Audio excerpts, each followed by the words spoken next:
Natikman nyo na rin ba tong sinantolan ng Mayas?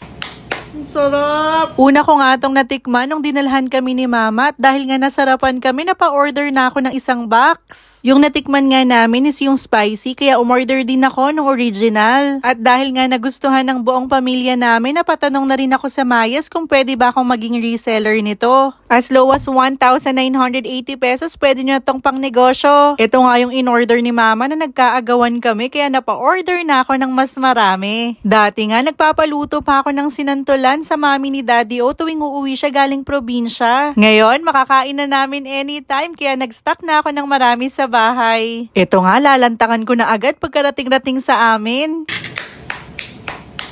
Sarap! Ito pala yung Facebook page kung saan kayo makaka-order kaya pwede nyo na tong matikman at pwede nyo pang ipang negosyo, mag-message lang kayo sa kanila. Kahit tiga Metro Manila ka man, makakarating sa iyo to ng safe. Yun lang. Thank you for watching. Bye!